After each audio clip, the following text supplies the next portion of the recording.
What if time isn't what you think it is? What if multiple universes exist, each with its own reality?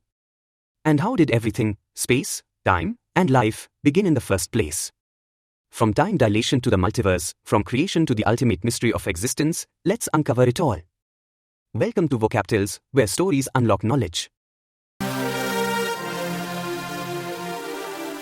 After spending the monsoon and autumn seasons in the Vishakayupa forest, the Pandavas moved back to the Kamyaka forest to spend the rest of their exile. One day, Krishna, along with his wife Satyabhama, came to the forest to meet the Pandavas. Draupadi rushed to him and asked, "Krishna, tell me, how are my sons doing? Do they miss me?" Krishna smiled and said, "Don't worry, Panchali, your sons are doing fine and growing up to be the worthy descendants of the Kuru dynasty. They are mastering the skills of archery and warfare. They receive lessons in horse riding and chariot driving from my son Pradyumna and my nephew Abhimanyu.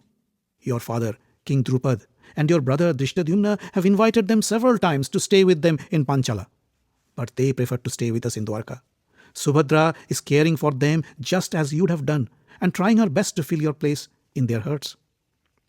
Krishna met Yudhishthira and said, "O king, the Yadav army is at your disposal. If you want, you may attack Hastinapur now and destroy Duryodhana anytime you want. Or if you wish, you can continue your exile while the Yadavas conquer Hastinapur and wait for your return." Yudhishthira bowed in front of Krishna and said, "You are our friend, philosopher, and guide. I know we would get your help whenever needed. We have almost completed the 12 years of our exile and have only one more year to spend in hiding. After that, we will come to you and seek your help. Till then, let us continue our journey."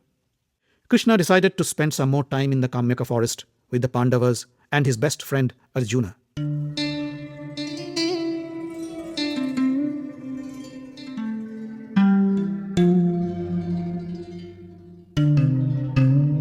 One day, the great Rishi Markandeya arrived in the ashram. Rishi Markandeya was more than 1,000 years old, but he looked like a handsome young man of no more than 25. The Pandavas received him with due respect. After having a good meal, Markandeya sat under a tree while the Pandavas gathered around to listen to his wisdom. Yudhishthira said, "O great Rishi, you have experienced a lot in your life. We wish to hear from you about the mysteries of our world. Please, enlighten us." Markandeya then narrated the story of Manu, the son of King Bibaswana. After inheriting the kingdom from his father, Bibaswana, Manu went to Badrika ashram and engaged in a strict penance for 1,000 years, sitting on the river bank.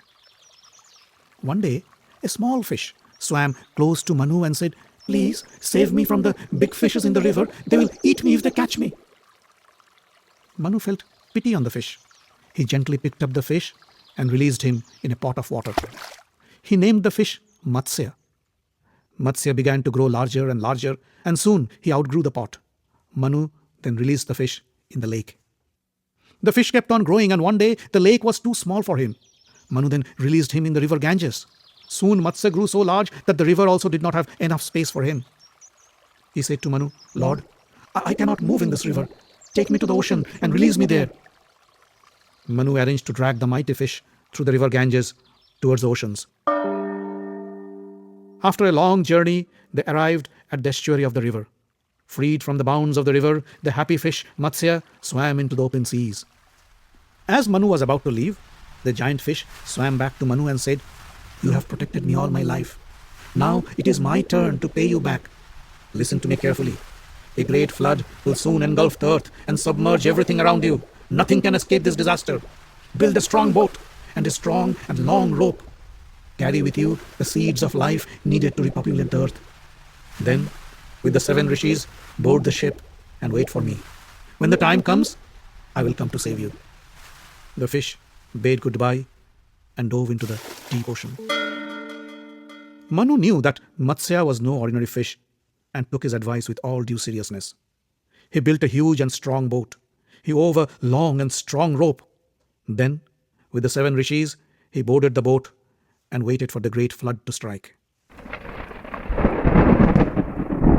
Manu didn't have to wait for long. The fish was right. A huge flood engulfed the earth and submerged everything in sight. The waves carried Manu's boat as it tossed and turned in the tumultuous water. Manu panicked. He called for the fish. "Matsya, where are you? Save us from our impending death!" Soon, the huge fish surfaced in front of the boat. Matsya had grown a long horn on his head. Manu tied one end of the rope to the horn and the other end to the hull of the boat. The giant fish pulled the boat and took them out to the open sea. The entire earth was submerged and all land animals perished. Only Manu and the 7 rishis survived. After floating in the oceans for several years, the waters began to subside. Matsya took Manu near the Himalaya mountains, where some of the peaks were now visible above the water. As per Matsya's instructions, Manu tied the boat to one of the peaks. The fish then said, "Manu, I am Brahma, the creator. I have taken the form of a fish to save you from the flood. Now it is your duty to repopulate the earth." Saying so, the fish disappeared. Manu and the rishis then began their arduous task of rebuilding and populating the earth from the seeds they carried. After many years of strict austerities and with Brahma's blessings, they succeeded. The earth was again filled with humans and other living creatures. Markandeya then told Yudhishthira about the system of celestial calendar. One celestial year equals to 360 earth years. The Satya Yuga, or the age of the Satya, runs for 4,000 celestial years, followed by the Treta Yuga, which runs for 3,000 years. Next comes the Dwapar Yuga, which runs for 2,000 years. The final age is the Kali Yuga, which takes 1,000 years. Taking the transition period between the Yugas into account, one cycle of 4 Yugas take 12,000 celestial years to complete. And 1,000 of these Yuga cycles constitute one day of Brahma. Then comes the night, the period of annihilation. During this time, no life exists and the universe stays submerged in a primordial fluid. Markandeya said, "Once during this period of universal destruction, while I was alone floating in the eternal ocean, I had this wonderful vision. I saw at a distance a young and divine-looking boy sitting under a banyan tree. The boy's skin was blue, and his eyes were like lotus petals. He called me and said, 'Dear Markandeya, you are tired. Live in my body and get some rest.' He opened his mouth. I entered his body through his mouth, and inside I found a whole world full of people, animals, birds, rivers, mountains, meadows, cities, and forests. For more than 100 years I roamed inside his body, but I couldn't reach its end. I cried for help, and suddenly I was thrown out from his body through his mouth. I found the divine boy sitting on a tree branch. He smiled at me and said, 'Markandeya, I hope you had a pleasant stay in my body.' I held my head to his feet and said, 'Lord, whoever you are, I pray to you, please reveal yourself to me.' The divine boy said, 'In the ancient days, I named water as Nara. During the period of destruction, the same water became my abode, or my ayana. That is why I am Narayana. Several times I appeared before you as Brahma, for half of myself is Brahma. Brahma is asleep now, and as long as he sleeps, I'd live here as a boy. When this dark period ends and Brahma awakes, I would merge with him and begin to recreate the universe, the sky, the earth, the planets, and everything. Till then, you rest in peace.' Saying so, he disappeared.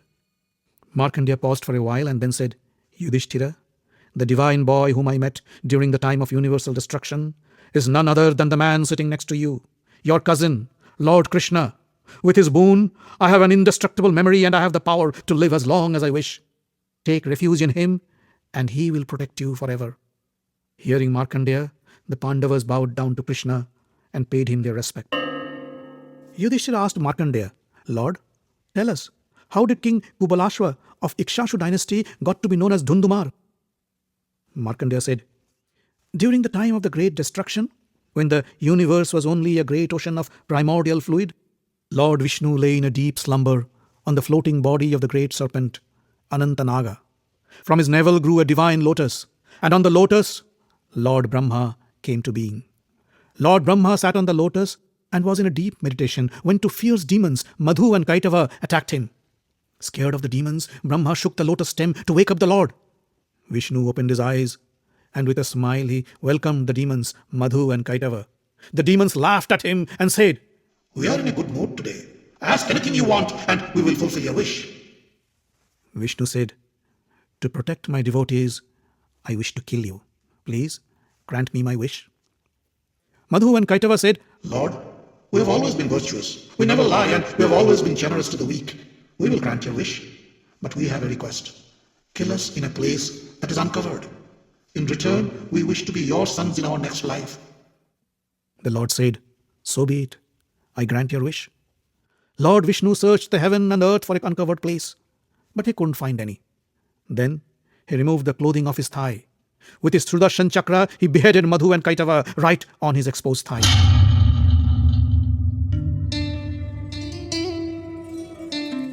Madhu Kaitava's son, Dhundu, had pleased Lord Brahma with his worship.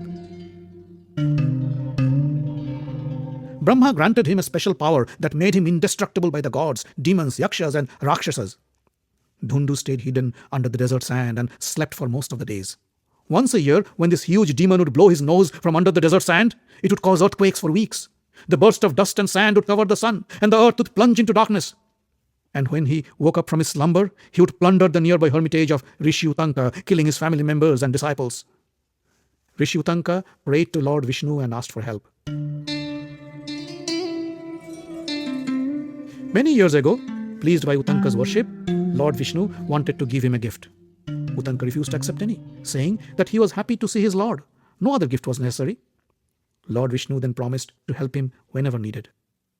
So, bound by his word, Vishnu said, Utanka, I will help you destroy your enemy. Vishnu then entered the body of King Kubalashva without his knowledge. Then Kubalashva called 1,000 of his sons and his army and marched to the desert to kill the ferocious demon Dhundu. After digging the desert floor for more than a week, they found Dhundu's body. The noise of the army woke up the giant.